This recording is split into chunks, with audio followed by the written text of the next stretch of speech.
seja especialmente abençoado no dia de hoje.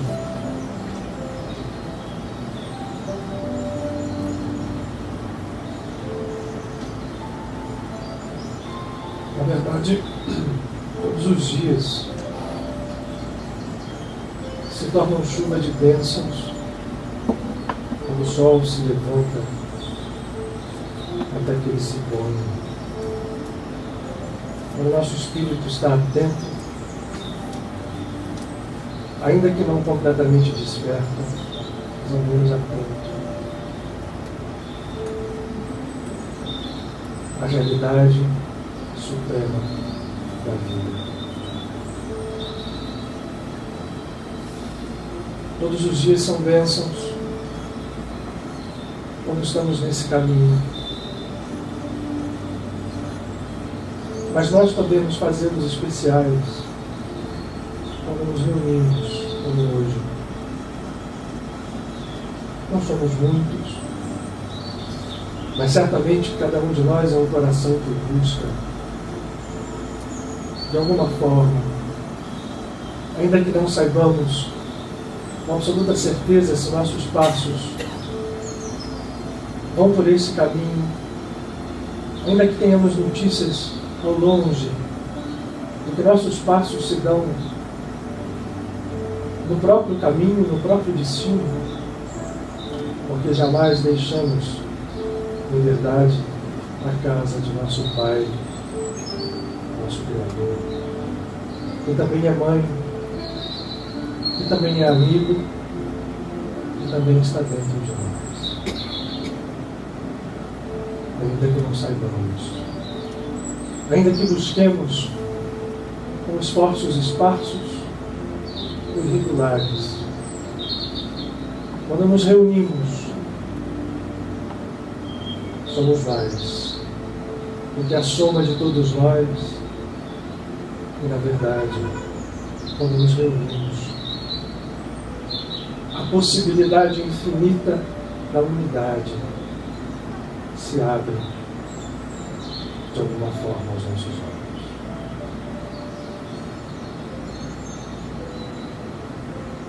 O tema que todos hoje vamos compulsar juntos, como buscando os segredos do livro sagrado da vida, a mensagem que ecoa longínqua, nos chamando ao retorno. É um tema muito querido àquele que nos inspirou o prazer, àquele a quem devemos tanto, como família, como pessoas individuais. Porque, para Maharishi Yogananda, ainda que alguns de nós não saibamos, tem sido como o Padre Pio, como Francisco, como Frei Luís, como amigos tantos que temos,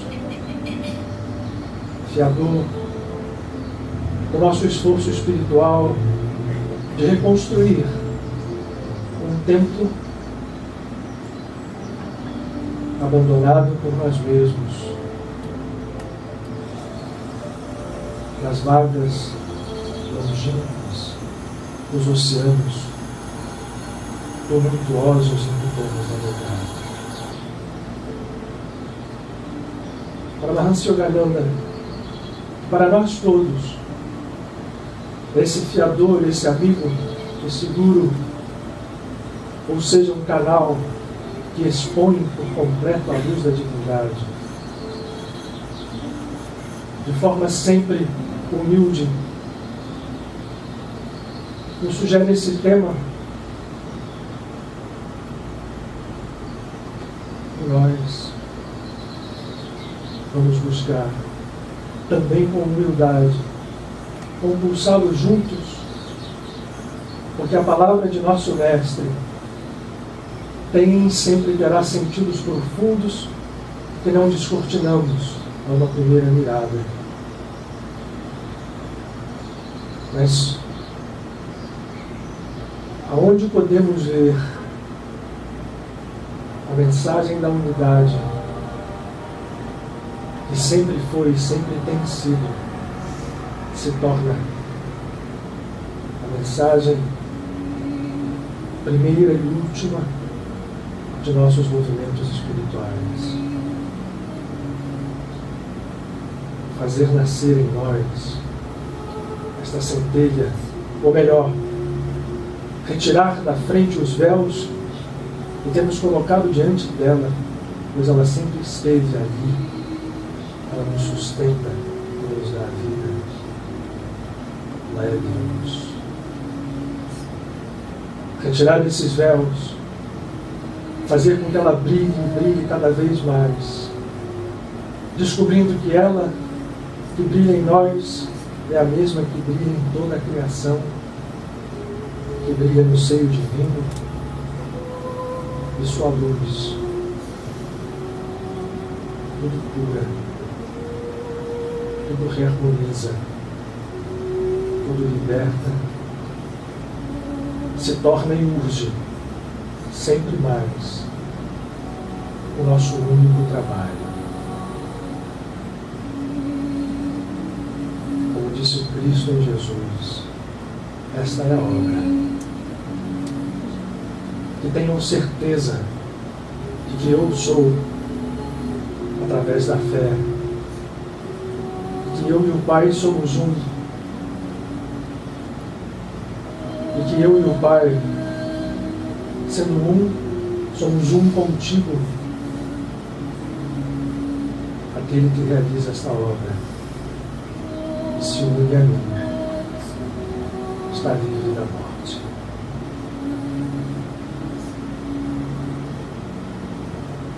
Que nós possamos entender que não há outra, que todas as obras são derivadas desta,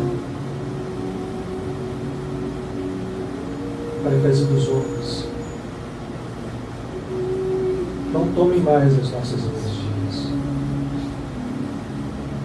para que os universos que temos construído com as forças ilusórias de nosso ego, apesar de divinas também, como bolhas de sabão que coalescem e se unem para depois se fundir no mar infinito da divindade. Todas elas, as nossas criações, se reúnam lá e se façam unas com aquilo que é, aquele que é, aquele que nós somos.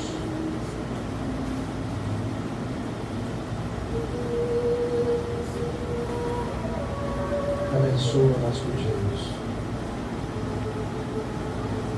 o Altíssimo, a nossa busca de hoje em conjunto.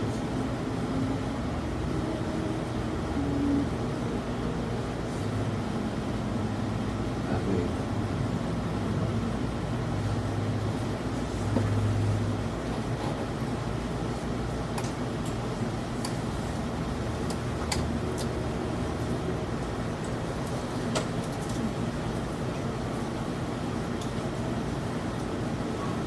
Boa noite a todos. Quem tem aviso, galera? Não? Bem-vindos à casa de Padre Pio, à nossa casa. Todos, especialmente de primeira vez, mas estamos aqui para mais uma tarefa árdua de abordar esses temas, como vocês devem ter ouvido. Esse é um tema que não passava realmente pela minha cabeça abordá-lo, mas a gente não pode negar uma sugestão de quem veio. Então vamos trabalhar em conjunto, porque certamente nós todos vamos ganhar com isso. Como a gente não tem o Otton, está aí, só para a gente saber, não veio hoje. Está lá embaixo, ó. Bom, Se o Otton estiver aí embaixo, a forma está vindo, não é o Otton, então vamos nós. Mas ele vai dizer que eu tiro o tempo dele para falar as leituras aqui.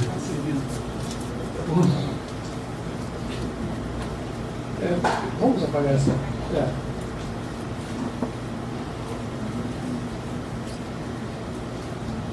Quem conhece o trabalho do Paramahansa Yogananda, que já leu o livro Autobiografia de um Yogi, aliás, eu recomendo enfaticamente a quem não tenha lido, de lê-lo, ou a quem já leu, de relê-lo, porque é um livro que, quando se relê, cada vez vai se vendo nas entrelinhas, nas subpáginas, nos códigos, aquilo que a gente não tinha enxergado da primeira vez. Já está acostumado com um tema que reflete, na verdade, esse tema, o grande trabalho que o Yogananda fez no Ocidente, a missão específica que ele tinha, de mostrar não apenas a unidade de Cristo com Krishna, mas a unidade da percepção espiritual que o homem deve, ao tempo, ao longo da sua caminhada, ir cada vez mais despertando. Paramahansa Yogananda foi um daqueles grandes desbravadores do espírito, porque naquela época, no final do século XIX, início do século XX, quando ele nasceu e foi no século XX que ele veio aos Estados Unidos, o conceito de religião e de espiritualidade, apesar de nós termos esse embasamento todo, já desde milênios, não era algo que a sociedade ocidental, que era a sociedade predominante, preponderante na geopolítica do mundo, né? Já naquele momento a sociedade ocidental já era assim, a ditadora das regras do mundo material, não era algo que passava pelo conceito do Ocidente, né? Nós vivíamos aqui ou sob a religião cristã organizada nas suas diversas denominações, mas uma religião já organizada, já estruturada e muito longe, né? A gente não tem medo de arriscar isso, porque nós não estamos condenando ninguém, todas elas são dignas de respeito pelo trabalho que fizeram, com todas as lutas, com todas as dores, com todas as quedas fizeram, ou éramos, enfim, vivíamos sob a luz dessa religião cristã nas suas várias denominações, ou vivíamos um ateísmo, né? Que também predominava a partir do século XIX em uma sociedade cada vez mais materialista, cada vez mais consumista.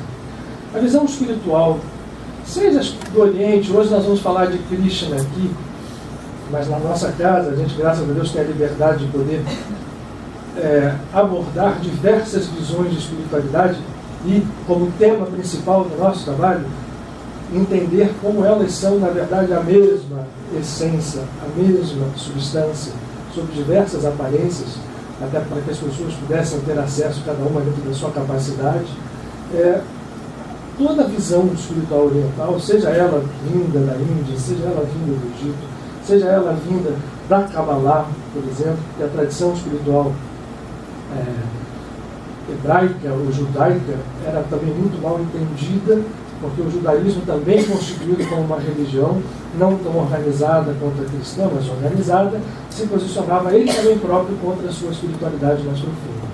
E Yogananda, ele, recomendado pelos seus mestres, com outros missionários como Vivekananda, vem para o Ocidente trazer esse, vamos chamar assim, esse bálsamo no entendimento de uma espiritualidade mais profunda e mostrando com clareza que aquele que era considerado fundador de uma religião como Jesus Cristo, né, especificamente visto como Messias pelos católicos, pelos cristãos de uma forma geral, muito mais do que isso, e muito mais, de uma forma muito mais importante, era alguém que vivera a mesma epopeia de exemplo de ensinamento para aquelas pessoas que quisessem descobrir essas verdades por detrás dos véus, como fizera Krishna. Yogananda vai um pouco além, fala de outros mestres também, mas se foca dentro dessa unidade primordial entre as mensagens desses dois grandes seres. Tirando de lado tudo aquilo que nós pudéssemos tentar atribuir, isso não é um privilégio somente dos cristãos, porque não são apenas os cristãos, sejam católicos, sejam eles evangélicos, sejam até mesmo espíritas, que trazem a figura e que projetam na figura de Jesus mais do que deveriam, porque não importa para quem olha a mensagem com olhos de ver, com olhos de profundidade, se Jesus é Deus, se Jesus é o único Filho de Deus, se Jesus é o governador espiritual do planeta Terra, por exemplo, como algumas doutrinas espirituais depois vão trazendo, se ele é a encarnação do Logos, isso, na verdade, não tem nenhuma importância, não tenho nenhum medo de dizer isso, em face àquilo que ele mesmo, Jesus, vivenciou, viveu e deixou como exemplo na sua vida e na sua mensagem. E que ficou todo esse tempo sepultada, vamos chamar assim, em cima da constituição da religião como uma estrutura, quase e até mais política do que qualquer outra coisa. E o Yogananda vem com essa missão e consegue mostrar a identidade da missão vivida por Jesus e que Jesus queria que nós vivêssemos dentro de tudo aquilo que ele viveu, deixou, enfim, as coisas que vieram escritas a partir da sua vida, e fazendo a comparação com Cristo. Muito bem. Aqui na nossa casa,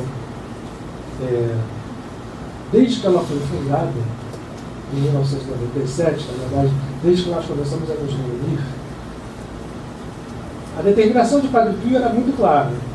Vocês vão buscar aqui esse entendimento da unidade da vida, da unidade da vida fundamentada no Espírito e expressa em todos os campos de conhecimento humano.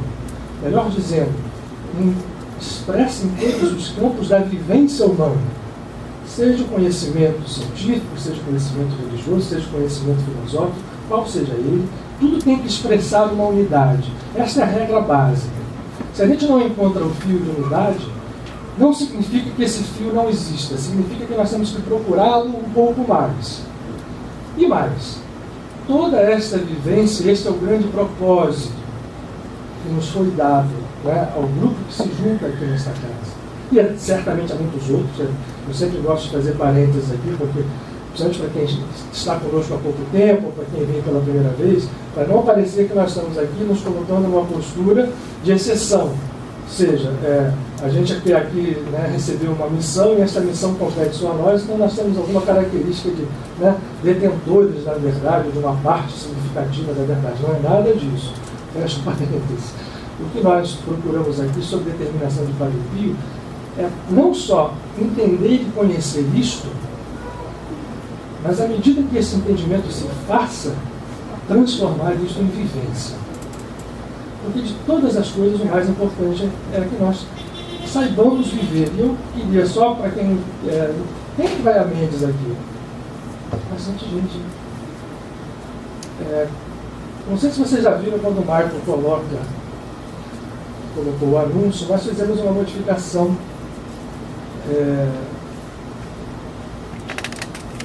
Não sabemos, esse nome slogan eu não gosto, mas assim, no lema, né? O slogan fica coisa meio. O lema da nossa casa, para quem? Né? Aqui é uma escola, certo? De viver em Deus.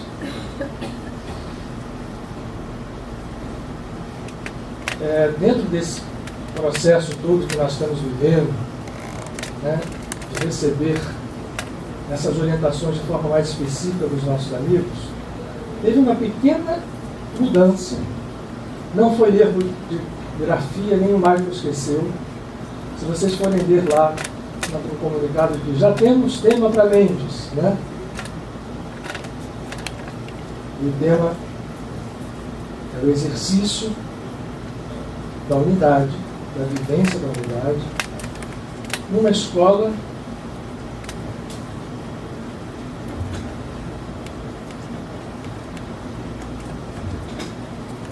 de viver Deus. A gente estava na escola, então continuando usando a figura da escola, né, a gente vai avançando. Eu acho que depois de 17 anos, os nossos orientadores espirituais fazem essa mudança sutil, porque viver em Deus, ainda que a gente não saiba o que está fazendo, a gente vive, né? Lembrando da Epístola de Paulo, nós nele somos, nele vivemos, nele existimos. Sendo consciente disso ou não. A nossa escola era uma escola de recuperação, é uma escola de recuperação de consciência, e essa vivência em Deus era algo que a gente estava completamente inconsciente dela. Passados 17 anos, eles acreditam que sim, tenham entendido que nós avançamos alguma coisa em relação a esse estado de consciência. Então, o viver em Deus, e é uma coisa que mesmo que a gente não saiba, a gente está vivendo em Deus, ninguém pode estar vivendo fora de Deus, mas viver Deus é algo que depende muito mais de nós, do nosso esforço. Então a escola agora ganha um novo lema. E Mendes será nós vamos fazer todo o esforço para que isso seja verdade absoluta. Nós vamos fazer ali um marco naquele trabalho, vamos fazê-lo juntos, procurar fazê-lo juntos, como a gente tem feito todos os anos. Viver Deus. E viver Deus significa viver onde está Deus, em todos os lugares, acima da nossa compreensão, acima do nosso entendimento, e também vivo dentro de nós, um estado em cada um de nós, de consciência menos ou mais desperta, mas a vivência da divindade, é algo que agora urge que nós façamos. Talvez seja até por isso que os temas como esse hoje estejam nos sendo recomendados. O exemplo de Krishna e Cristo, e Cristo quando a gente fala aqui, e Krishna quando nós falamos aqui, nós vamos começar para uma regrinha básica hoje nesse nosso trabalho em conjunto. Todos os dois nomes são epítetos, não são nomes próprios. Krishna é como Cristo, a figura humana, física, chamava-se Yoshua, Josué ou Jesus. Talvez a tradução portuguesa é a mesma. Significa Salvador. O nome próprio, portanto, daquela figura que se materializou, vivenciou historicamente um período junto de nós, era Yoshua ou Jesus. Krishna não se chamava, a pessoa física dele, vamos dizer assim, não se chamava Krishna, ele chamava-se Yadava. Krishna é um epíteto, ou seja, o nome Krishna tem várias traduções, o escuro, aquele que se apresenta com a força da luz por trás das trevas, mas tem um parentesco muito grande com o ungido, que é o nome de Cristo. Cristo é Christos, é a tradução grega do aramaico Mashiach, e Mashiach em hebraico, que é um ungido, aquele que recebe a presença de Deus. A unção significa isso, vem da comparação com o tecido que recebe na sua trama o azeite. Então a unção, algo que penetra dentro da sua essência, que é a própria essência, e você se transforma nela. O Christos é o Mashiach, é o ungido. E Krishna, que vem do sânscrito, tem uma relação também com o ungido. Portanto, quando nós falamos Krishna, e falamos Cristo, estamos nos referindo à identidade divina que esses dois seres que tiveram forma humana, que viveram no planeta Terra, um na Palestina e o outro na Índia, significam, simbolizam, vivenciaram, são avatares, usando também a terminologia sânscrita. Se um é maior do que o outro, vou voltar a repetir como regra básica, se a gente acredita que um seja superior ao outro, isto é irrelevante. Relevante para o nosso trabalho interior. Yogananda, por exemplo, nunca atribuiu a Jesus Cristo a figura, por exemplo, do maior espírito que veio à Terra. Para quem lê o trabalho de Yogananda, vê que ele, com clareza, diz que Jesus foi alguém que se cristificou. E ao se cristificar, se torna uma presença da divindade, independente dele ser ou não ser, ou ter esta ou aquela tarefa. A mesma coisa com Cristo. Então vamos, a partir desse entendimento, começar a nossa conversa de hoje, com o tempo que já rodou. Já nos tornou. E eu tenho certeza absoluta, que a gente conhece um pouquinho mais do Evangelho do que Krishna trouxe, seja no Bhagavad Gita, apesar de nós termos aqui um trabalho muito bem feito já há anos pelo Marcelo, às quartas-feiras, consulta do Bhagavad Gita, mas eu acho que vale a pena a gente dar uma pincelada e aí, a partir daí, entender que essa figura, apesar de ter existido, o que nos interessa são os códigos espirituais que são montados a partir da presença dela na Terra e do seu grande trabalho feito que continua perdurando até hoje. Aquele slide, aquela que vocês viram aqui, traduz muito bem a união, né, de algo que, no fundo, é um mesmo. Dois são um. Muito bem. Falam de Krishna várias fontes na tradição hindu. Alguns livros, né, algumas obras especificamente falam da sua vida, da sua infância. E há uma escritura sagrada que, apesar de não dar detalhes da sua vida tão grande quanto outras dão, é onde mais está inserida, né, a mensagem, a missão e a luz que Krishna joga para o mundo, que é um poema, na verdade é uma escritura chamada Mahabharata. Maha em sânscrito é o grande. Bharata é a poesia, o poema, a canção. Então, o Mahabharata é algo assim, para aqueles que avançam dentro dos seus mistérios, é algo que nos revela códigos tão profundos como aqueles que a gente tem repetido aqui tantas vezes nas escrituras, sejam elas cristãs, sejam elas as escrituras como a Torá, por exemplo. O Mahabharata é uma fonte inesgotável de códigos também, apresentada de uma outra forma, dentro de uma visão cultural diferente da nossa, e que muitas vezes pode até assustar. Mas para quem vai olhando com olhos de vida, vai passando por força por cima da superfície e chegando aos códigos, revela em muito a sua beleza. Para aqueles que ficarem interessados hoje, né, em saber alguma coisa, o Mahabharata tem entre 10 e 18 volumes. É algo realmente grande, com muitas histórias que, apesar de se conectarem como uma teia, mas há trabalhos hercúleos de alguns ocidentais que conseguiram fazer uma síntese, uma linha, dando ao Mahabharata um significado que permite a nós entendê-lo como uma história sem perder a profundidade dos códigos. E eu recomendo, para quem quiser, existem 2 livros, um do Jean-Claude Carrière, um francês que foi até transformado em filme, que conta o Mahabharata, mas esse daqui é interessante. Chama-se Mahabharata, um poema épico hindu por William Burke. É uma edição da Cultura, que não sei nem se tem mais ainda, se foi reeditado, mas hoje a gente tem essas estantes virtuais, né, que a gente busca ali e ele acaba achando.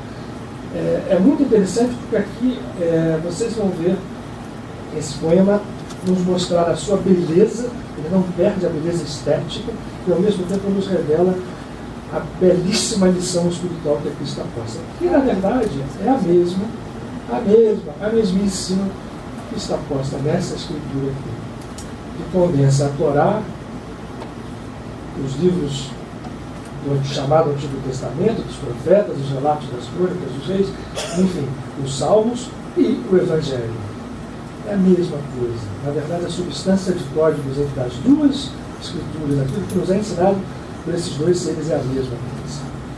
Foi William Burke, William B-U-C-K, William Burke, edição Coulters.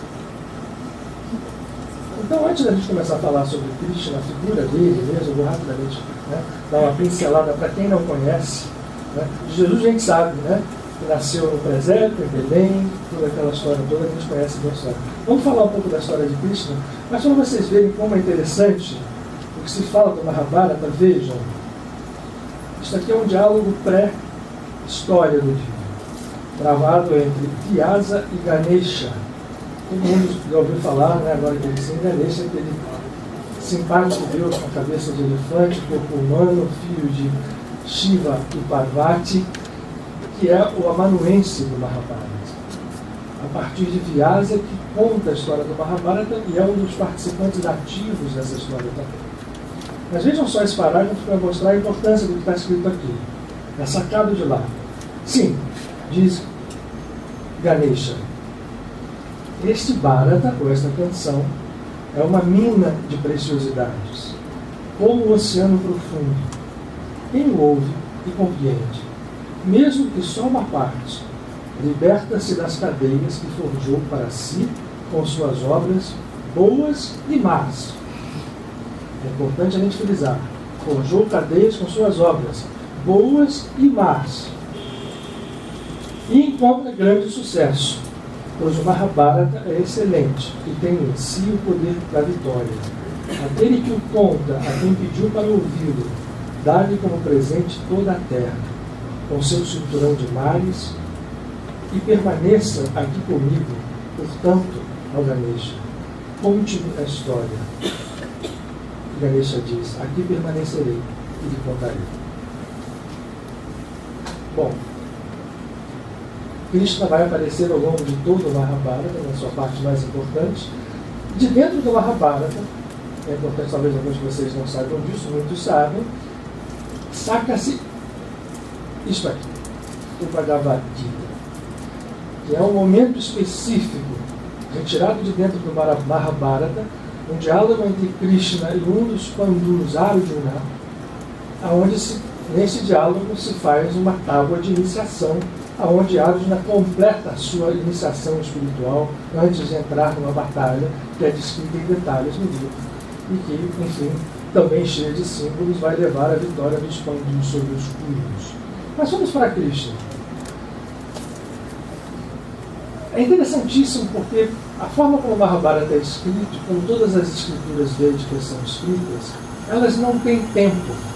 Elas podem estar se passando tanto no tempo físico da Terra, há 5.000 anos atrás, como podem estar se passando fora deste universo físico. Como podem estar se passando em civilizações prévias às nossas. Tudo isto é uma possibilidade. Eu diria e brinco que o Mahabharata é uma escritura quântica. É uma escritura circular, onde aquele que participa da história é aquele que antes está participando aqui, mas ele estava participando antes também. Ele é gerador dele mesmo. Isso não é novidade, porque na Torá também é assim. David sabe disso. A tradição espiritual diz que a Torá, os 5 livros do Pentateuco que foi entregue a Moisés, foi entregue no mesmo momento, na mesma noite, quando no Sinai, no dia de Shavuot, a presença divina veio e entregou a Torá a Moisés naquelas pedras de safira reluzentes. Ora, tudo que estava escrito ali, naquele momento Moisés recebe alguma coisa que ele ia escrever depois. Algo que está escrito ali vai se passar depois, ou seja, é algo circular, para mostrar para nós, e Einstein vem depois, cientificamente, 20 séculos depois de Cristo, confirmar que o tempo não é a grandeza linear como nós imaginávamos que ela fosse, como nós ainda imaginamos, infelizmente, que ela seja. Portanto, é muito interessante que o Mahabharata está ali nos mostrando que pode tudo isso que a gente vai relatar aqui para vocês ter acontecido numa vida física de Cristo, e simboliza algo que pode ter acontecido eras antes. A Terra estava sob um momento de escuridão muito grande. E Vishnu, um dos componentes da Trindade hindu, uma das manifestações, como preservador da vida, como fez outras vezes antes, tinha feito 7 vezes antes, encarna como o seu 8º avatar, e vai aparecer então a figura de Yadava, que vai ser cognominado de Krishna. E vejam como a gente vai começar a contar a história, como a gente vai ver que semelhanças não são meras coincidências. O mundo conturbado era comandado num reino, especificamente em Hastinapura, por um príncipe demônio, Kamsa. Tratava as pessoas de uma forma, com toda a crueldade possível, imaginável, mais alguma coisa. Sua irmã, vejam, as coligações parentais são importantes e simbólicas. Foi profetizado que ela daria à luz a alguém que iria acabar com isto, e seria um avatar de Vishnu. Kansa, quando soube disso, ficou sabendo por profetas, médiuns, brahmanes, que havia em quantidade absoluta naquele tempo, resolve tomar uma atitude. prende a sua irmã e o marido dela e vai matar todos os filhos que nascessem desse casamento. E ainda mais, resolve mandar matar, só por uma questão de segurança, também todas as crianças que nascem nas redondezas do seu reino. Alguma semelhança? Ok, vamos em frente.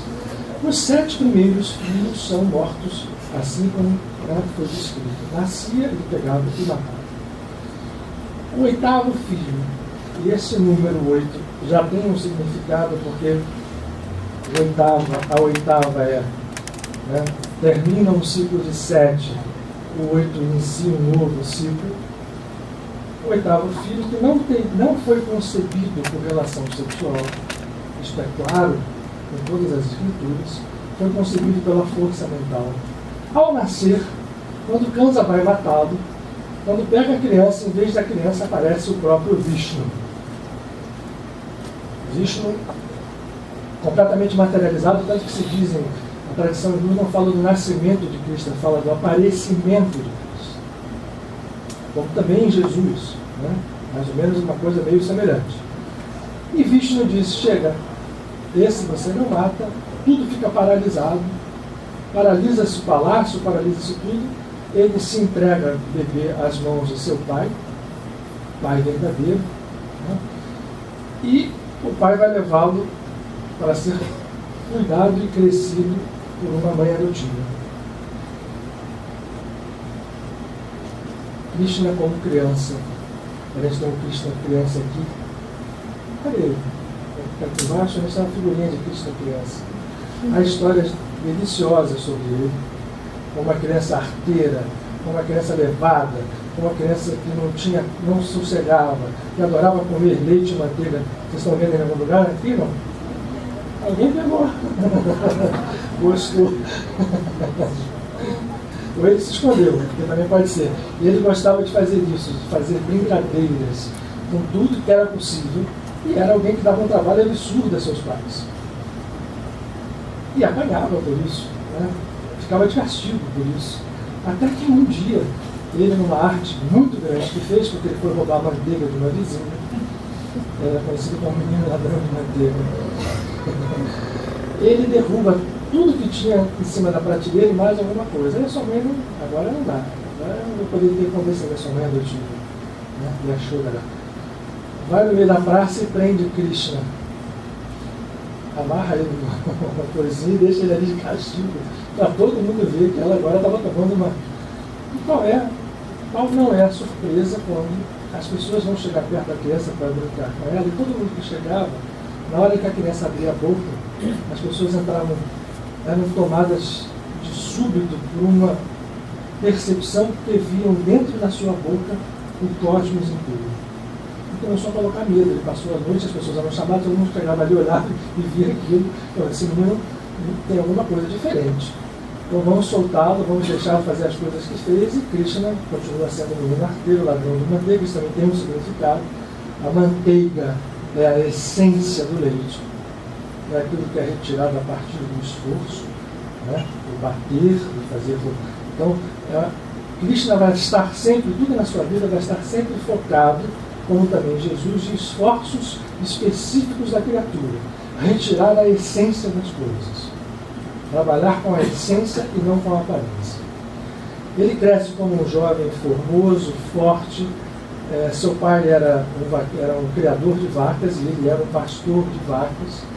E tem toda aquela história com as gopis, né, com aquelas lindas moças que ficavam à sua volta, ele com a sua flauta. Tudo isso é sempre muito mais símbolo do que qualquer outra coisa. E ele se transforma num rei, especificamente, de um determinado local.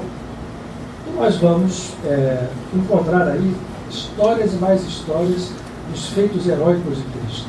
Derrota todos os demônios, um a um, até que ele vai derrotar o seu tio, Kansa, reaparece, conquista o reino e o entrega, né, de volta à sua família. Ele se torna um rei, mas ao mesmo tempo ele reharmoniza aquela história toda e fica, vamos chamar assim, vivendo ali no mundo. As pessoas se conheciam, e aí vai misturando todas as coisas simbólicas dentro dessa escritura.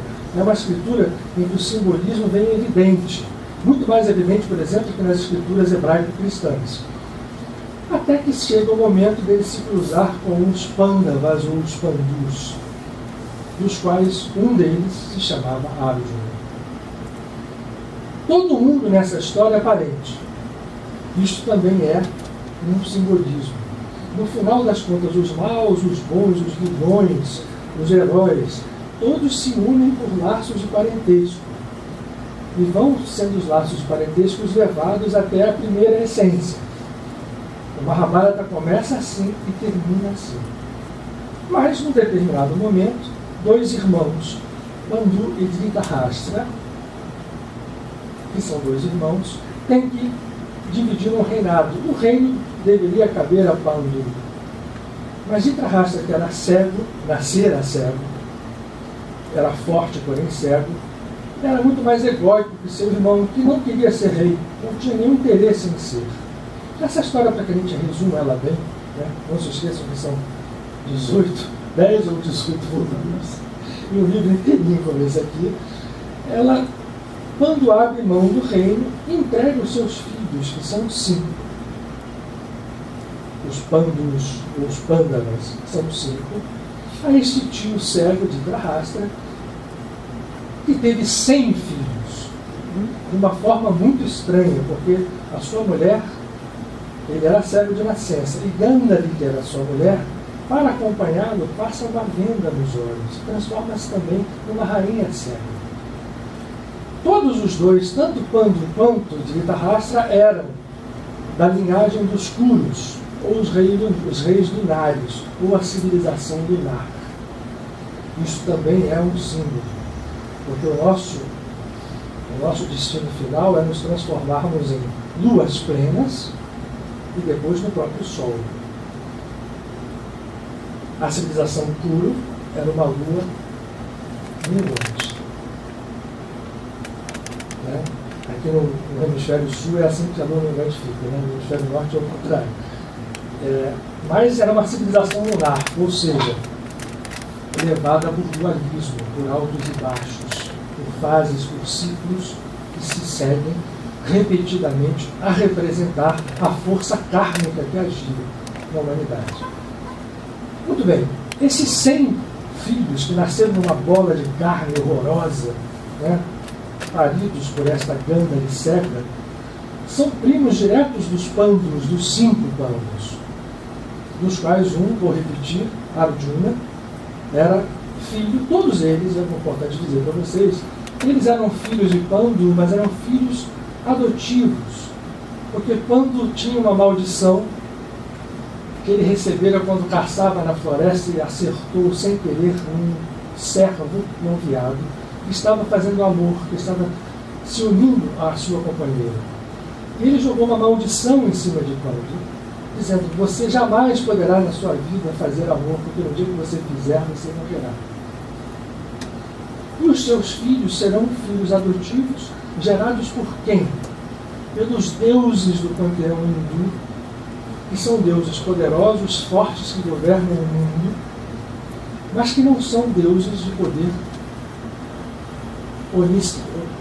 onipotente, mas vou ter que falar, de poder infinito. São deuses limitados.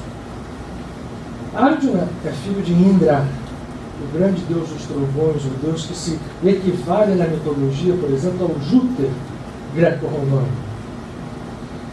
Cada um dos 5 era filho de um dos deuses. Bhima, por exemplo, era filho de Vayu, o deus poderoso do vento.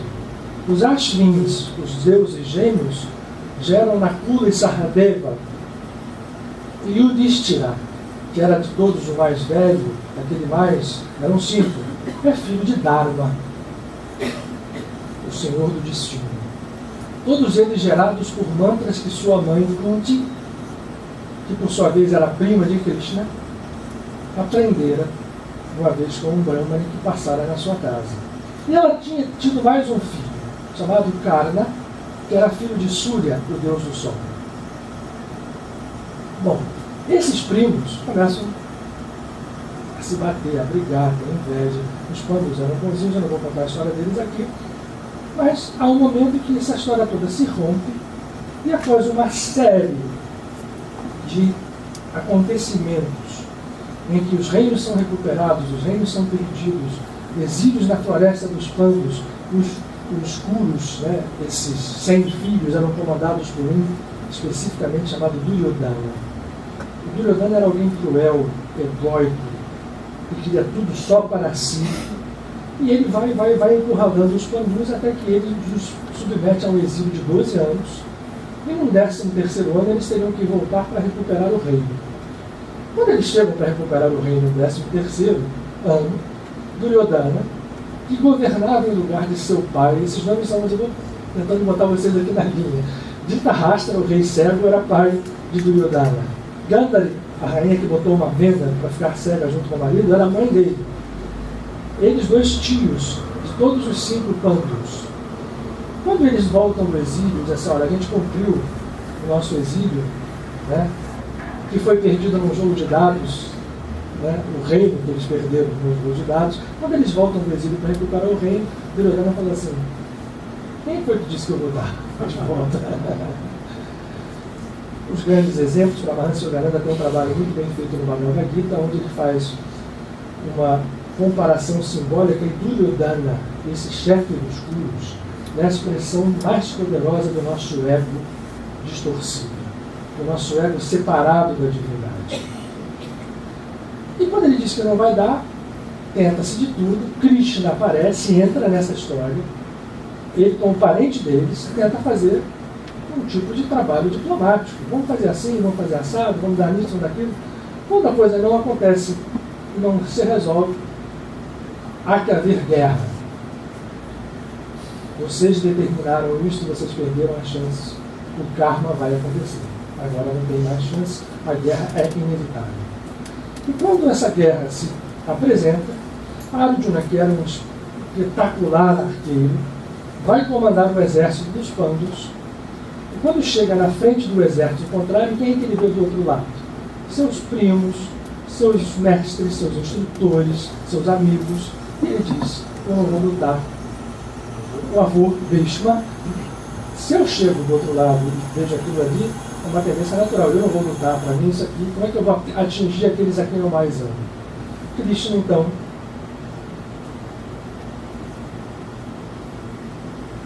faz com que Arjuna se desperte, se liberte daquela percepção que aparentemente estava muito certa, e isto é o Bhagavad Gita.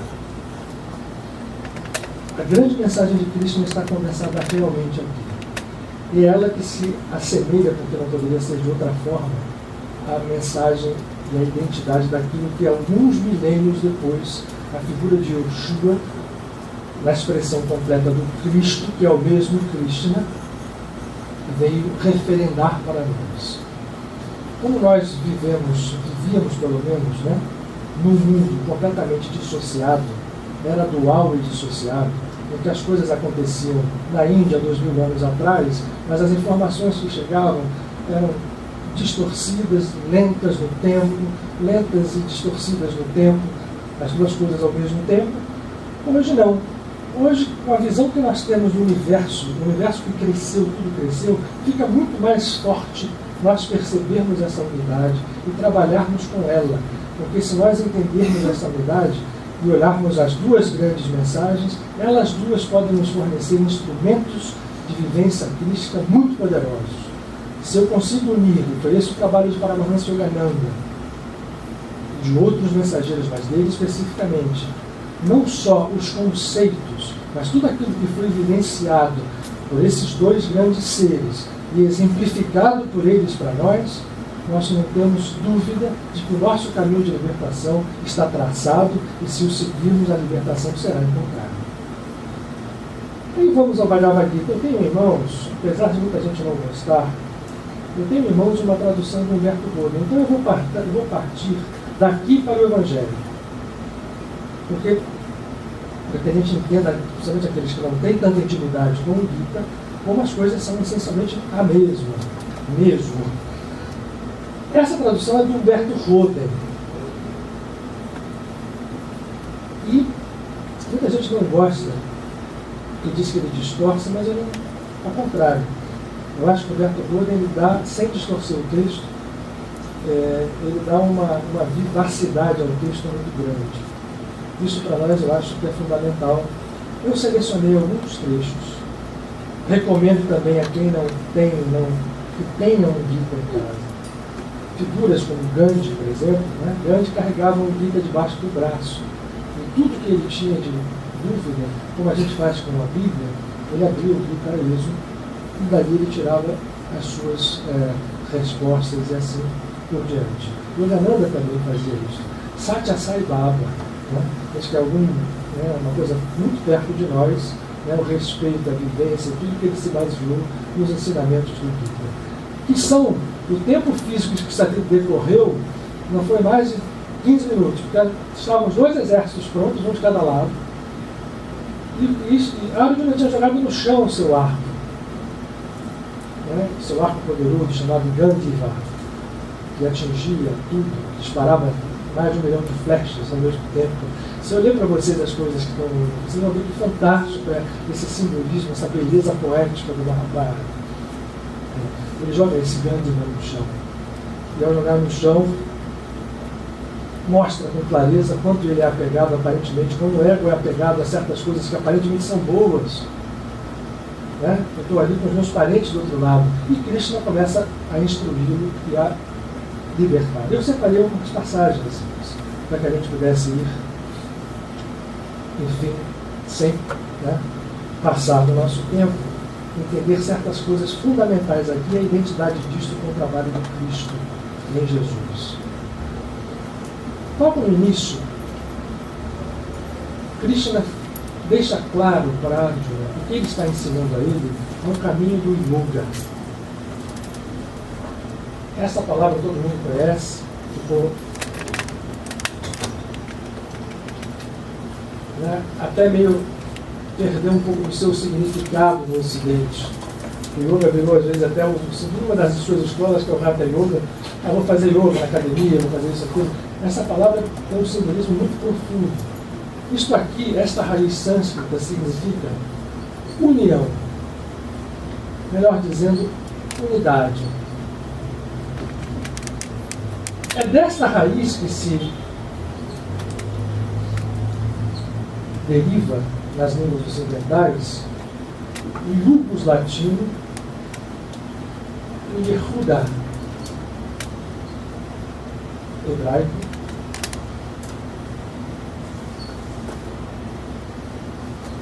e a palavra justo. Todas elas significam algo que está unido, está colado, está unificado, está transformado em uma coisa única. A yoga, portanto, era a união daquilo que estava aparentemente separado pela ilusão com a sua fonte original, que é a divindade.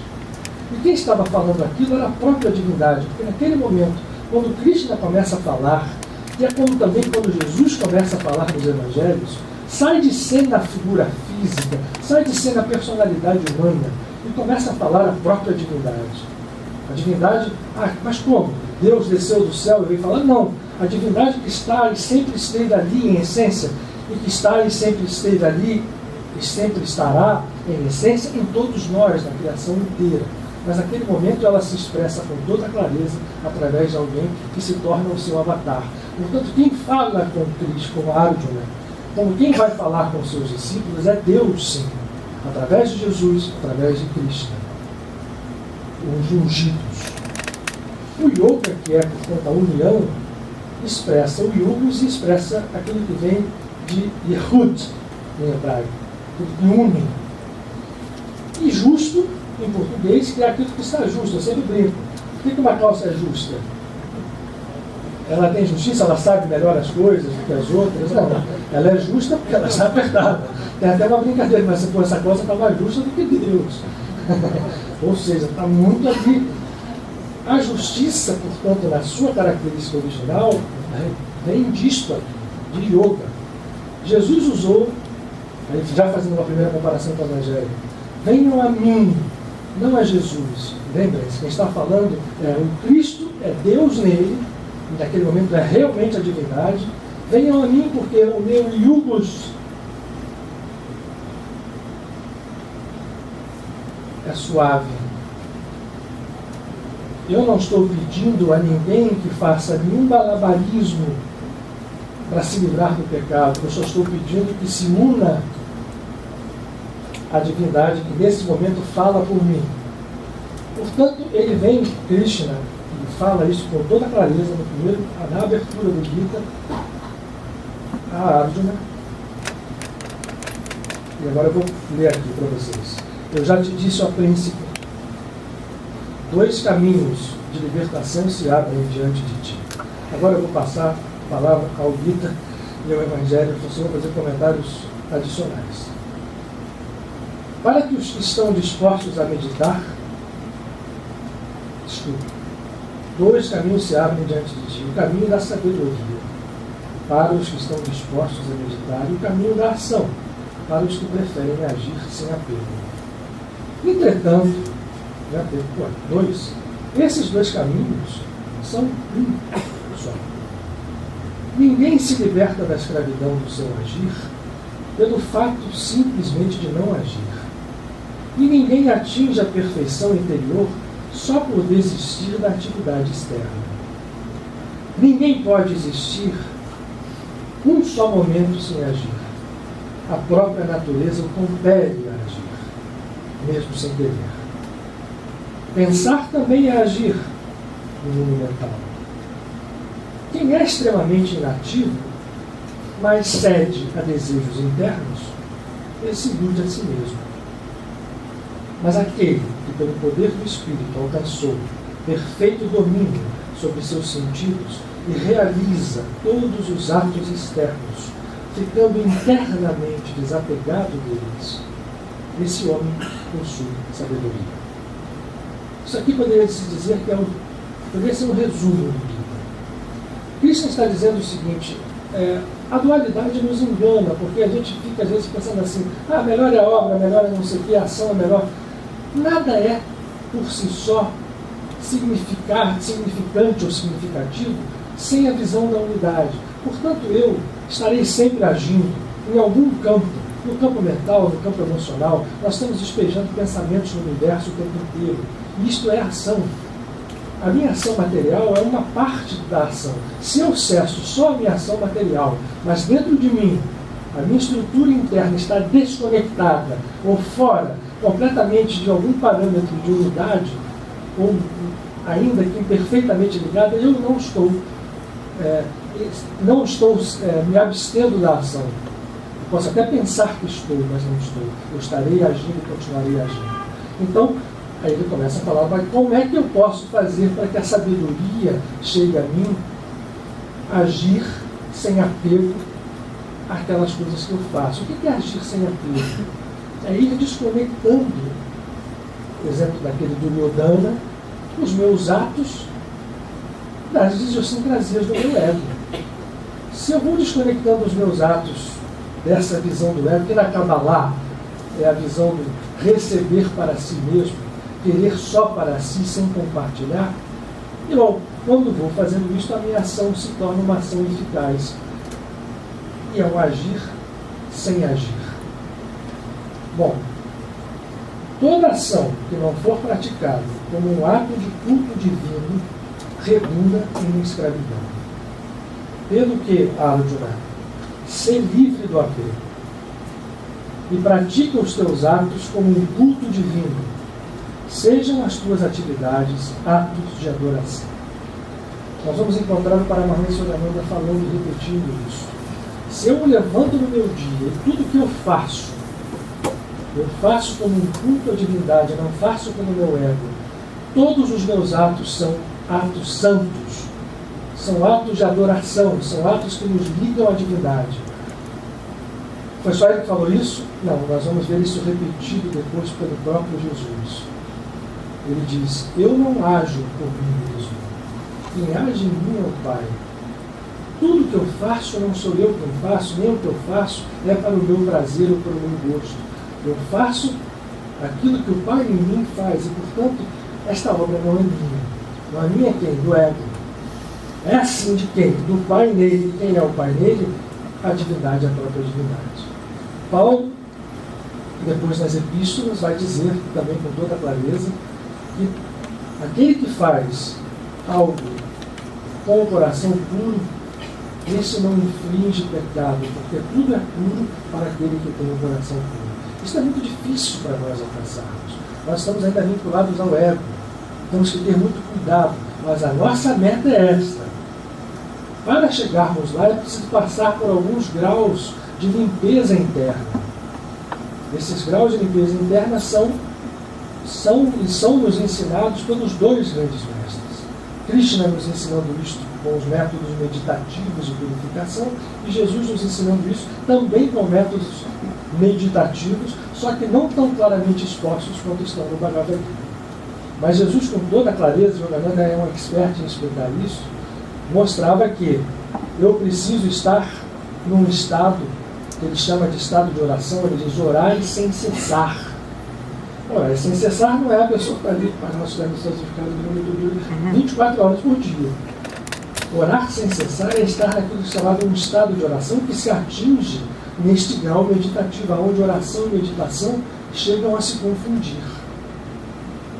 Porque uma é passiva e a outra é ativa, mas esta passividade e esta atividade, a oração ativa e a meditação passiva se fundem em algo muito dinâmico e extremamente poderoso. Bom, vamos lá ver se eu consigo achar os temas mais interessantes, porque a gente marquei muita coisa aqui no Gita. Vejam aqui. Tudo vive do alimento material, mas o alimento material vem do imaterial. O imaterial é produzido pela invisível essência dos atos. A fonte dos atos, Arjuna, é Brahma, o Uno, que enche o universo e está presente em todos os atos. Quem não observa isto, Arjuna, quem recusa cumprir a ordem do mundo mediante seus atos e só visa ao seu gosto pessoal, esse aberra do seu destino e vive em vão. Aí, mas quem habita no céu do seu divino eu, em harmonia consigo mesmo e sem desejos, é importante que a gente esclareça bem o que é sem desejo. Esse não age mais por um dever, pois já não é ele que age, uma vez que todos os motivos pessoais deixaram de existir. Esse homem é uno com aquele que não é afetado pelo que acontece ou não acontece no mundo externo, nem carece de auxílio algum. Segue em frente. Eu recomendo que vocês leiam o livro. Vou sacar algumas coisas aqui que mostram claramente essa identidade. Todos os trabalhos e ações têm a origem nos 3 atributos da natureza. Eu vou explicar porque isso é importante que a gente saiba o que é isso, e esse conceito é fundamental para nós entendermos a libertação final. O insensato, obcecado pelo orgulho, quando realiza uma obra, pensa: sou eu que faço isso, fui eu que fiz aquilo. Mas aquele que conhece, na verdade, as forças que movem o universo e que governam o mundo visível e conferem aos corpos as suas propriedades que eles possuem por algum tempo, esse não está ligado por tais obras, embora trabalhe e as realize pessoalmente. Vamos voltar a Jesus. Ele foi questionado muitas vezes por que ele fazia aquilo tudo, por que ele fazia aquelas obras todas. Ele disse: eu não faço isso por mim. A obra que eu faço é a obra do Pai. Mas que Pai é esse? O Pai está em mim. Mas então mostra o Pai. Vejam a mim, não é a Jesus figura humana, mas ao Cristo, e aquele que vira a mim virá e verá o Pai.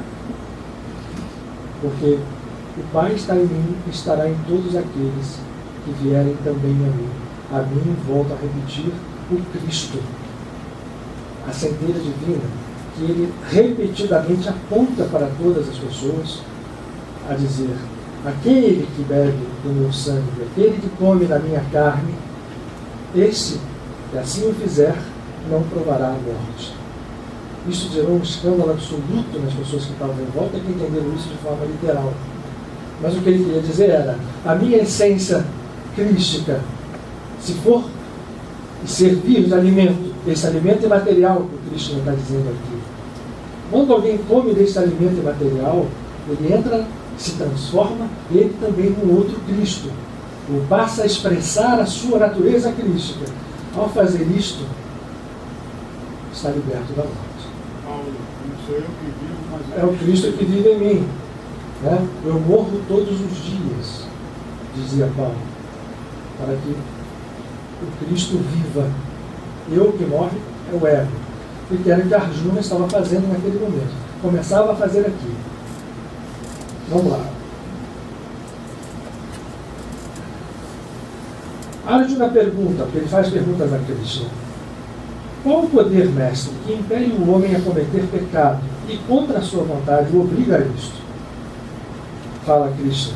É o veemente desejo imundo do amor à posse. É este o maior inimigo do homem, vítima da ignorância que o leva à perdição. Então, Jesus, no Evangelho de João, diz assim, no final, esse é um dos evangelhos mais espirituais. Eu vim a esse mundo e vou ao Pai, mas permaneçam vocês no mundo sabendo que eu venci o mundo, porque o espírito desse mundo já está julgado, o príncipe deste mundo, que é o ego. Né? Eu vim para que a gente confirmasse a justiça, o juízo. Justiça, a união, o juízo, o príncipe desse mundo está julgado. E está julgado porque só é julgado aquele que não tem fé em mim. Vou repetir isso tantas vezes quanto forem necessárias. Não é ter fé em Jesus, botar ele no altar, né, numa cruz, ficar lá acendendo, fazendo prece, novena, nada contra, mas este mim, este eu, é o eu divino. Quem não tem fé, aquele que não se liga, que não se conecta a este vai estar submetido a julgamento.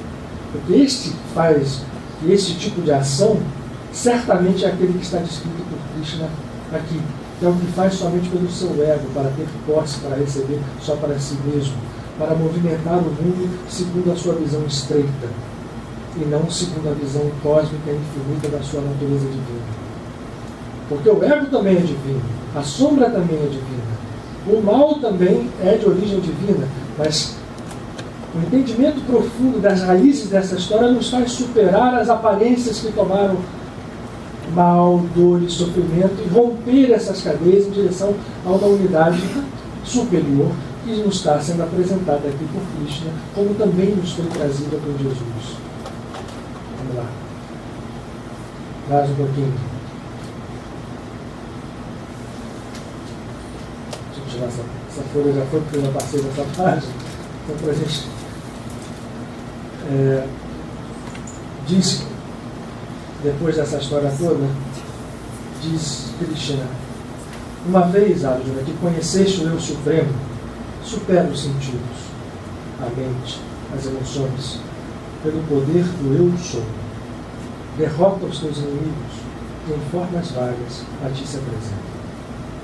Os inimigos são aqueles hábitos, são todas as coisas que nós temos dentro de nós, cultivadas pacientemente pelo nosso ego, ao longo desses, sei lá quantas eras. A gente pode falar milênios se isso existe.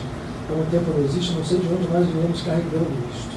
Mas nós temos cultivado pacientemente nesse jardim do ego todos esses instrumentos que nos levam ao pecado, esquecendo do único poder que vale a pena e que expressa um poder verdadeiro, que é o eu sou.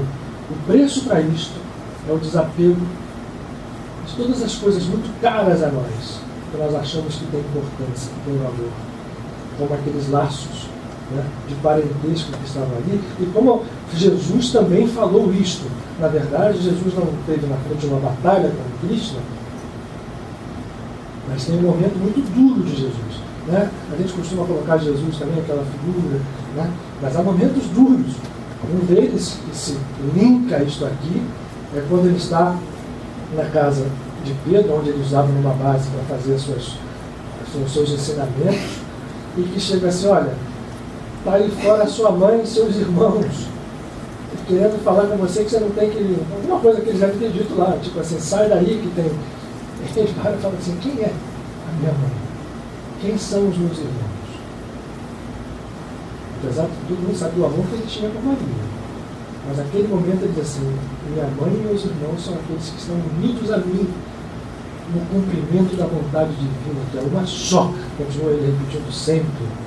A vontade divina é que todos despertem a natureza crística dentro de si. Deus não tem vontade de ficar nos dando, olha, agora isso aqui vai passar isso, vai passar aquilo. Essa vontade que nós atribuímos a Deus, como se ele fosse alguém, né, diletante, uma pessoa caprichosa, que escolhe aqui ou ali para salpicar destinos ao léu, não existe esse Deus. Isso foi construído por nós mesmos, que somos seres divinos. A vontade do ser onisciente, do ser uno, de onde tudo parte, que está acima da nossa compreensão, a sua natureza, a sua essência, a sua é indescritível, é inominável, a única vontade que nós podemos atribuir a ele é se unam a mim. Ou melhor dizendo, acordem para perceber que estão e nunca deixaram de estar unidos a mim e exerçam esse poder.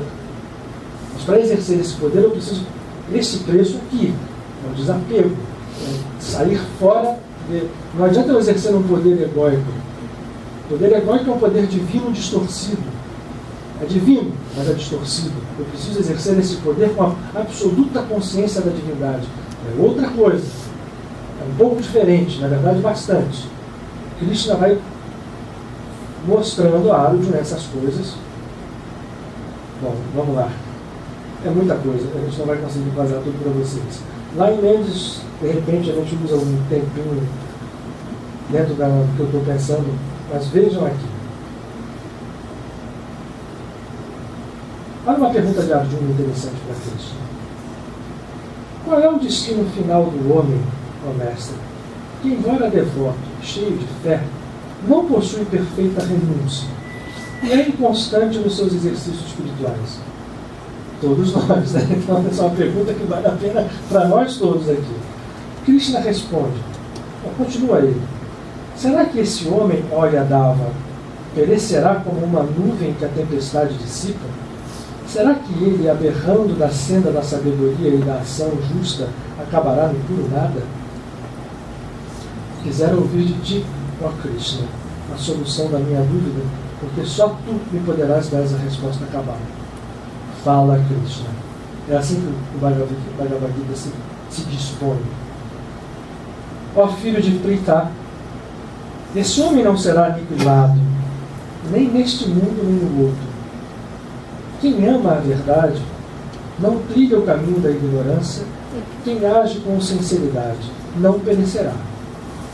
Quem, na vida presente, não consegue a meta, mas vive corretamente, entrará na mansão de Indra, onde viverá anos incontáveis até reencarnar na Terra. Mais ou menos o quê? Né? Jesus também colocou, na casa do meu pai tem muitas moradas, então eu vou preparar moradas para cada um de vocês. Quem, como nós, estamos nessa batalha ainda vinculados ao karma e ao ego, as leis da reencarnação, as leis de causa e efeito, que são leis implacáveis, disparadas por nós e que são aplicadas milimetricamente a nós, estamos nessa luta. Quando a gente desencarnar, a mansão de Indra, Indra é aquele deus, pai até do próprio Arjuna, que tem uma belíssima cidade astral chamada Amravata. Desculpe, é isso mesmo, agora não se entende. É um nome bonito. E lá, a descrição da cidade de Indra é uma descrição de um lugar espiritual maravilhoso, com fontes, rios cristalinos, nuvens fosforescentes, flores brilhantes. Esta cidade de Indra acolhe aqueles que tiveram, né, uma boa intenção, que trabalharam, mas que ainda estão presos à lei da reencarnação. Quando esta lei se dá, no momento certo, as reencarnações se dão. E isso é onde nós estamos. Então ele explica para Arjuna, não, aquele que não consegue não vai ter um inferno eterno, não vai ser condenado a uma pena eterna, vai estar num processo de progressão. Isso existe, isso é real. E aí continua ele. Voltará como filho de homens bons, talvez como filho de um sábio yogi, mas é difícil e raro conseguir tão alto nascimento aqui na Terra. Ou seja, a maior parte vai ralar mesmo na reencarnação. E assim, reencarnando, prosseguirá no plano da consciência que atingiu em existência anterior e reiniciará a jornada rumo à luz, no ponto em que a interrompeu. Tudo isso a gente sabe muito bem. E com maior sucesso, porque a tendência às alturas que o animava novamente o animará, embora ele não tenha consciência desse obscuro anseio. Até que, puro de coração, após muitas reencarnações, através de uma evolução gradual, ele atinge a meta suprema, o mundo supremo. Esse é um caminho. O Roden faz uma comparação muito interessante, que ele diz: quem pecar embaixo, a palavra de Cristo em Jesus, quem pecar contra o Filho do Homem será perdoado. Pecar contra a nossa natureza crística não tem problema. Mas quando a gente peca contra o Espírito Santo, que é o Cristo que está no outro, aí eu quero e gero laços kármicos. Aí a lei kármica entra em ação. Essa é uma explicação interessante que o Roden põe aqui num paralelo. Aí o Krishna diz assim: muito bem, esse véu, tudo isso que a gente tem aqui, na verdade, são progressões espirituais que têm toda esta lógica, mas que não é este o caminho da libertação final. Na verdade, o caminho da libertação final é outro. Né? Tudo isto, diz Krishna, são aspectos finitos da minha infinita realidade, mas nada disto é a minha essência cósmica, que é a consciência vital pela qual todo esse universo visível é sustentado. Iludido pelos 3 atributos da natureza que se revelam em todas as coisas, o mundo não me conhece. Eu, Krishna, eu, Deus, a divindade que se expressa, o imutável, que estou acima de todas elas. Difícil, ó príncipe, é romper o mágico véu que Maya teceu em torno de todas as coisas, e que encobre a minha face. Mas quem me enxerga em tudo, sem reserva, e sem reserva se entrega a mim, esse supera as limitações de Maya. Vamos voltar ali no início. Se entregar completamente a essa natureza divina é tudo aquilo que nos é pedido fazer. Só que esta entrega tem que passar por desarmarmos esses véus. Que véus são esses? O desejo de posse, a nossa visão de olhos de julgar e de condenar, porque não é olhos só de julgar. Nós não apenas julgamos as pessoas, nós condenamos previamente na maior parte das vezes. Nossos julgamentos são quase todos sempre condenatórios. Né? Uma ausência do perdão e, por fim, a ausência do amor como instrumento de redenção, do amor incondicional. Esses véus é que nós precisamos ir eliminando. No momento que nós vamos fazendo isto, sem querer, nós vamos entrando numa outra seara. E aí ele diz: os malfeitores, os tolos que não se voltam a mim, nem aqueles que alimentam desejos vil, nem aqueles que no vasto cenário da natureza só enxergam o drama, mas ignoram o seu autor, nenhum deles virá a mim. Mas 4 são as classes de homens que me buscam seriamente: os sofredores, os amantes, os bondosos e os iluminados pela sabedoria. E aí ele diz uma coisa cabal: de todos esses, o que me é mais querido é o sábio, aquele que se entrega totalmente a mim, repete Krishna, o Uno. Esse me ama acima de tudo, e por isso eu o amo acima de tudo. Jesus fala exatamente isso no Evangelho de João. O Pai me amou antes da fundação do mundo. Aí nós dizemos: Jesus é Deus, Jesus é o governador espiritual da terra, é secundário. Amar antes da fundação do mundo significa: esteve com a sua presença dentro da minha natureza crística antes que houvesse mundo. E não é mundo apenas o planeta Terra, é mundo criação, em todos os sentidos. E por ter me amado, e em nome dele, eu exerço esse amor a mim vocês. E aquele que me ama de forma integral e a mim se une, este se une ao Pai e o Pai a ele, e nós todos somos um. Os evangelhos apócrifos todos falam também sobre isso. O livro de Jó, Cristo fala: aquele que me contempla sem os véus, este possui a sabedoria, e este está redimido. No livro de Jó, no capítulo 42, no final, Jó diz: até então eu ouvira falar de ti, eu agora te vejo. E nesse momento Jó depois ele completa orando pelos seus amigos, exercendo um ato de amor, agindo, portanto, através da oração. Ele completa a sua redenção e a redenção de todos aqueles que estão ao lado dele. E aí, Krishna diz que o que ele mais ama é aquele que é o sábio. Todos os quatro são bons. O amante, o bondoso, né? O sofredor. E todos vêm a mim. Todo mundo chega. Mas o sábio, que totalmente se entrega a mim, é como o meu próprio ser, repousando com toda a alma em mim, como em seu termo final. Limitada é a visão daqueles que demandam coisas finitas, e finita é a sua recompensa. Quem cultua deuses vai ter com eles, mas quem cultua a mim em verdade, este vem a mim. Olha uma coisa aqui, para a gente terminar fazendo uma meditação final. Mesmo que alguém fosse pecador, essa aqui é para a gente parar para pensar. Eu vou terminar com ela. Mesmo que alguém fosse pecador, se com um indiviso devotamento me adorar, deve ser considerado bom, porque anseia pela verdade. Este não tardará a achar o caminho certo. Descobrirá a imanente divindade de sua alma e entrará no gozo da paz eterna, pois quem se refugia no meu coração não perecerá eternamente. Aquele que toma da minha carne, aquele que come do meu sangue, não provará a morte. Posso. Mesmo que alguém fosse pecador, se com o indivíduo devotamento me adorar, nós falamos que foi adoração, deve ser considerado bom, porque anseia pela verdade. Esse não tardará a achar o caminho certo, descobrirá a imanente divindade de sua alma e entrará no gozo da paz eterna, pois quem se refugiar ao meu coração não perecerá eternamente.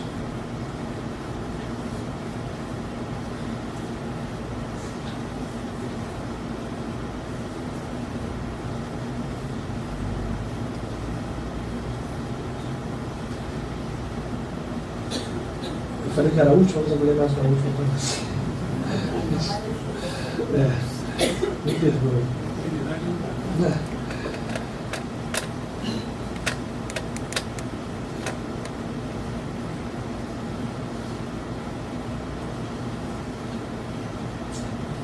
Esse homem que realiza a sua purificação dentro de si mesmo possui tudo. Quando o homem se integra em mim, é um comigo. Dele é a minha grandeza, o meu poder, o meu ser, a minha vida, a minha sabedoria, a minha beatitude. Jesus, escuros de coração, verão a Deus. E ainda que esse homem peregrine na terra em corpo terrestre, persevera firme na minha graça e por meu poder encontra a sua glória. O que quer que fizeres, faze-o no espírito da renúncia, tendo a mente em mim, e em mente a mim, o Senhor do mundo. Deixa a mim o cuidado pelo sucesso. Pensa em mim e oferece-me o teu coração e a tua alma. Confia em mim e vive na fé em mim. Pelo poder da minha graça alcançarás vitória sobre todos os obstáculos. Mas se confiares somente em tua força pessoal e não em mim, serás derrotado. No interior de cada criatura habita o Mestre, e através de Maya, a sua manifestação cósmica impele todos os seres a gravitarem em torno dele, assim como as periferias da roda giram em torno do seu eixo central. Refugia-te a ele, invoca o seu auxílio desse mestre, a ele se entrega com toda a tua alma e por sua graça alcançarás a paz, a suprema beatitude. Portanto, ó príncipe, se autoiludido disseres não lutarei, iludes a ti mesmo e a própria natureza. em virtude dos seus atributos, te obrigará a lutar. E agora escuta a mais sagrada das minhas revelações. Amo-te, e por isso te revelo que é pelo teu bem. Deixa-me governar o teu coração. Entrega-te todo a mim com fé inabalável e ser totalmente meu. É o que te prometo, porque me és caríssimo. Krishna, ou eu divino, ou Cristo interno para o ego. Abre mão de todos os desejos, ritos e usanças tradicionais. Recorre a mim, o teu único refúgio, e eu te redimirei de todos os males. Bom, quando Krishna faz isso, Arjuna desperta, equivalendo à iluminação búdica, e completamente consciente, ele toca o buzo mágico, anunciando o início da batalha. Nós vamos ter a equivalência no shofar. O som é até muito parecido, quase semelhante, quase igual. Esse buzo ressoa, a batalha começa e nós vamos ter movimentos simbólicos fantásticos dentro dessa batalha. Está aqui no Mahabharata, para aqueles que quiserem. Krishna, que naquele momento se revela a ele como eu divino, havia sido escolhido sabiamente. Arjuna tinha feito uma boa escolha, porque Krishna diz aos primos, Kurus, os 100, Duryodhana, Dhritarashtra, vocês escolham entre os meus exércitos e eu como pessoa, eu como guia. E os Kurus, o eu, a força, a quantidade, para assim, não, eu quero os seus exércitos, poderosíssimos. Ok. Você vai, ele simplesmente vai para a carruagem de Arjuna para ser o áuriga da carruagem, o cocheiro. Aparentemente, uma escolha completamente desbalanceada. Quem escolheu os exércitos era muito melhor, Começando pelo Bhagavad Gita, a gente vê que Arjuna tinha feito uma bela escolha. A batalha vai mostrar depois que a sua escolha tinha sido perfeita. Porque quando a gente entra nesse estado de lei da graça, o que Krishna vai dizer é isto. Os karmas, as leis, são sobrepujadas por esse estado que a sabedoria nos leva. Onde ele diz, o maior pecador pode se transformar. Não é fácil, não é comum, mas isto é possível. A física quântica hoje nos mostra isso na intimidade da matéria. As possibilidades são infinitas e as possibilidades infinitas são infinitas. Não há questionamento, o infinito não se questiona. Então, um pecador, o maior exemplo disso, apesar de também ser estranho, quando Jesus diz ao bom ladrão, chamado bom ladrão, São Dimas, que ele estará com ele hoje mesmo no paraíso, ele não está se valendo de uma figura de linguagem, não vai levar esse ladrão para o céu de Indra. Ele está dizendo, você se cristificou nesse momento, por algum movimento sagrado, oculto, mas possível da nossa natureza crística. Ela está dentro de nós. Se eu tenho um Cristo dentro de mim, eu não posso em momento nenhum duvidar que ele possa agir, possa despertar, possa transparecer. E ao se unificar ao Cristo cósmico e ao Deus, como a gente chama a divindade, é quase que certo de que nós temos um acesso extra-tempo, extra-leis conhecidas a estados superiores. É claro que a gente não vai ficar buscando esse estado, como a gente vem da graça, não vem de graça. Nós estamos sob a lei do karma. Temos que trabalhar nela com o pensamento ligado ao momento em que a nossa sabedoria interior vai despertar e vai nos livrar dessas cadeias.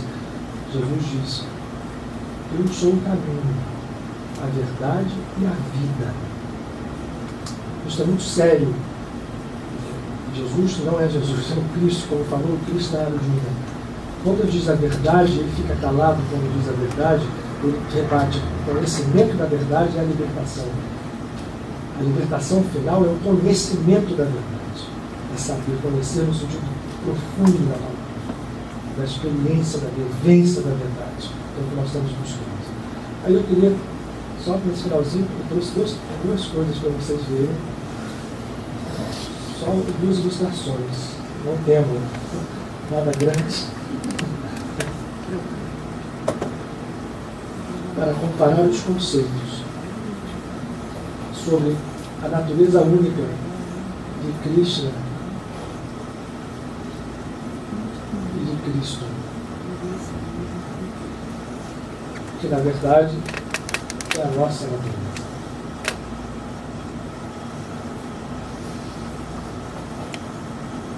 Toda a outra natureza é ilusória. O nosso ego é ilusão.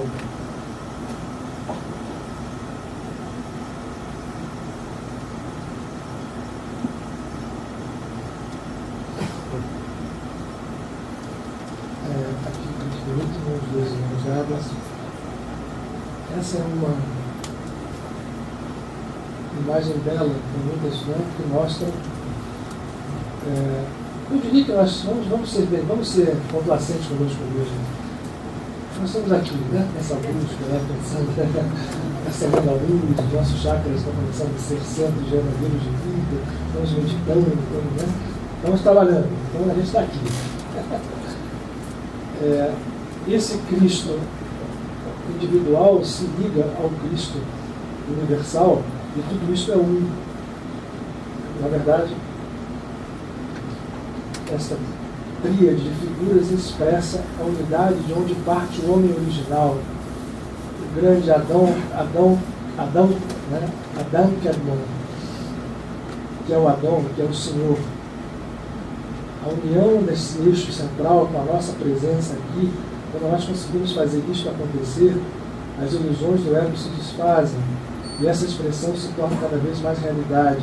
A nossa essência individual se une a essa essência crística cósmica, e essa essência crística cósmica nos alimentando faz com que sejamos nós também cristos e cristificantes. Nós passamos a cristificar as pessoas que estão ao nosso lado.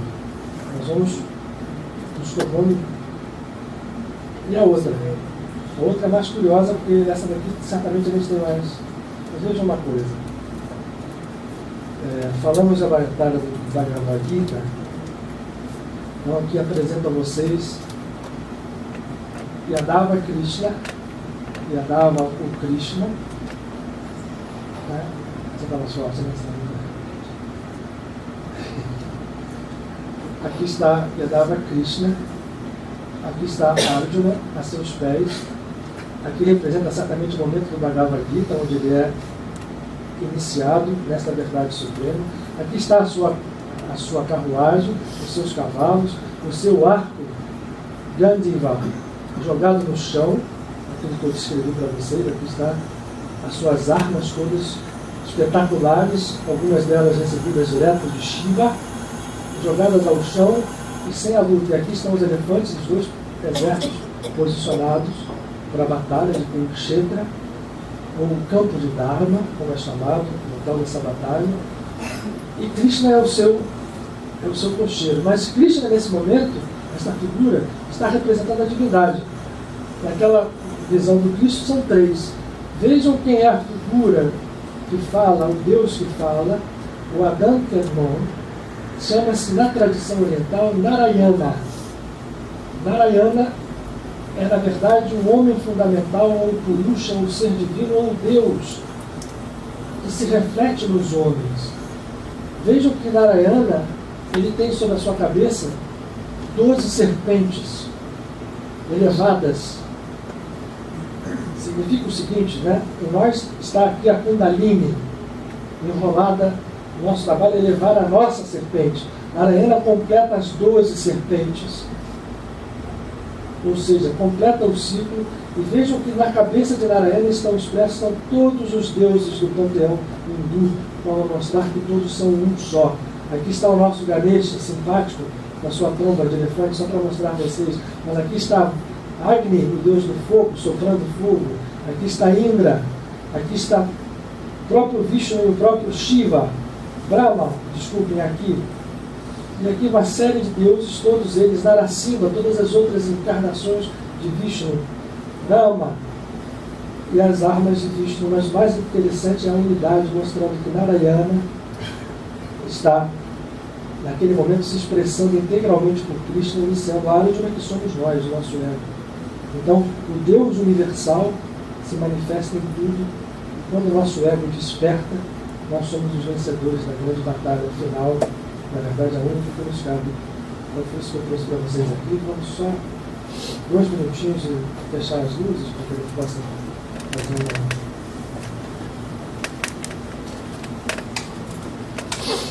Narayana é misterioso. Narayana, na criação do mundo,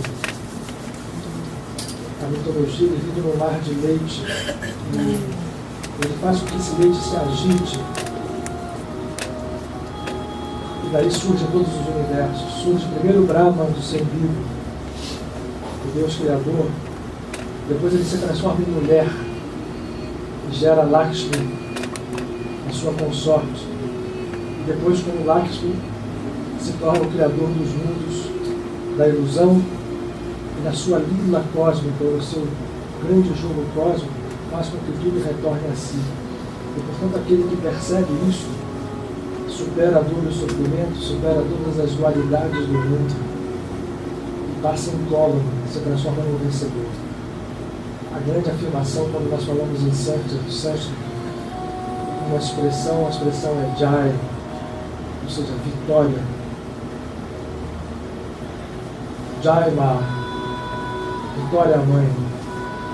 Jai Narayana, e o seu mantra é Om Namo Narayana. Esse mantra nos liga à unidade divina. Om Namo Narayana. A Deus em nós. Om Namo Narayana. Om Namo Narayana. Certamente nos faltou condição para que pudéssemos expressar tudo aquilo que os nossos amigos nos trazem, nos inspiram. É assim. Somos ainda caminhantes. Mas certamente a cada um de nós está à disposição aqui esta presença divina, a Mahansivana, nosso amado mestre. Que seu amor toque a todos nós que aqui estamos. Acenda a chama do nosso coração, nos faça vencer as batalhas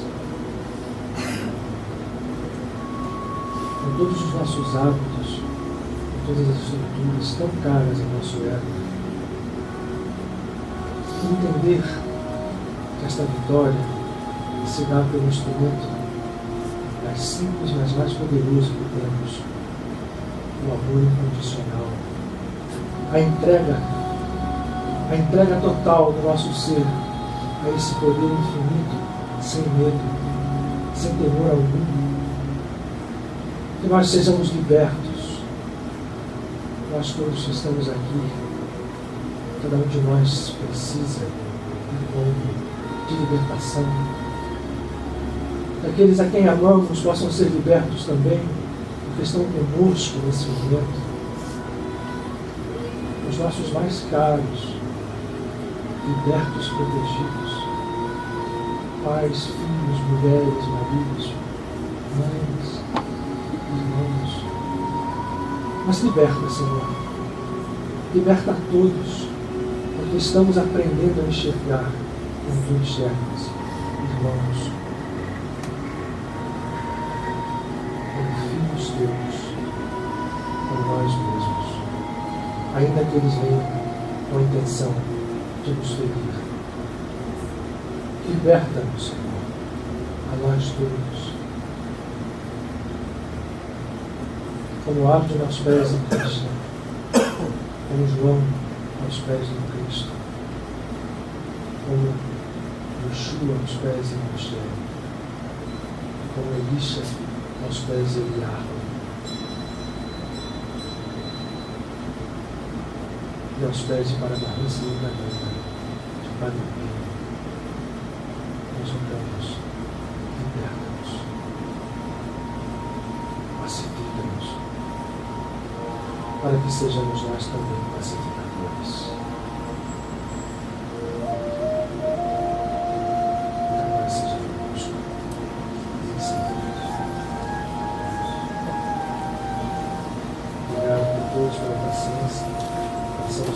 hora, uma ótima semana.